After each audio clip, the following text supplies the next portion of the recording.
Channel 5 News here with your fellow reporters, Todd Dunham and Chris Morowski. We're going to inform you about the Hamlet Act 2.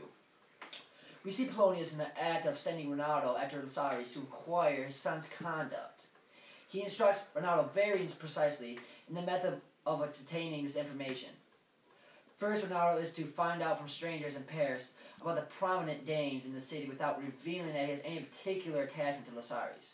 When Lasaris' name comes up, Ronaldo is to pretend that he has some distance knowledge of him, and is further to suggest that he knows of Lasaris as something of a happy-go-lucky youth given to gambling, drinking, fencing, swearing, fighting, and whoring. Having thus prepared, Ronaldo is to spy on his son. Polonius sends him off. What do you think about that? Sends him off, huh? Sends him off.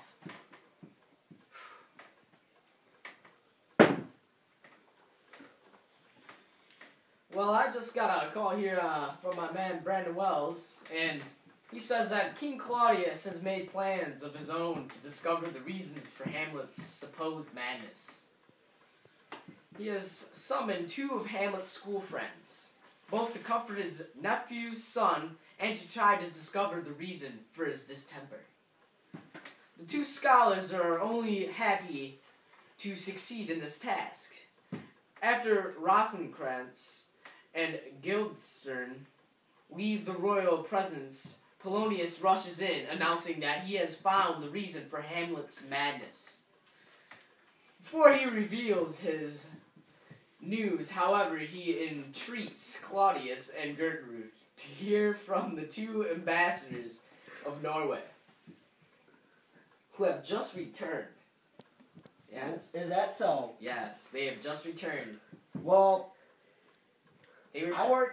Alright, keep going. They report. Keep going. They report that King of Norway, after looking into his nephew's actions, found out that he was indeed planning to invade Denmark.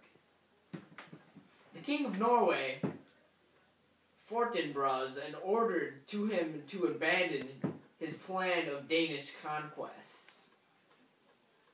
Yeah. You let me speeches there, Chris. What's that, Macbeth? Oh, I just got a news report from Macbeth. Did ya? I did. What did she have to say? She said Hamlet insists upon hearing his speech straight away. And recounting the death of the Priam during the fall of Troy. Hamlet himself begins his speech and then creeds the floor to one of the players, who recites a long and flustration description of Priam's death by the Pyrrhus hand. The player goes on to speech of the wild grief of Hecuba, Priam's wife. I'm sorry, but that's a weird name. And his husband has been killed. While speaking of agony, the player begins to weep and shake. Polonius finally cuts him off and Hamlet agrees.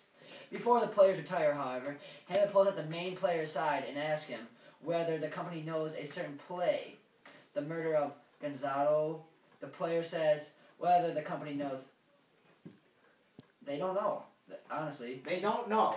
They don't. Is that so? They don't. And Hamlet commissions in for the following night, saying that he will write some speeches of his own to be inserted into the play as written. The player says that this would be fine and then takes his leave. Left alone on stage, Hamlet musts about the strangeness of the situation.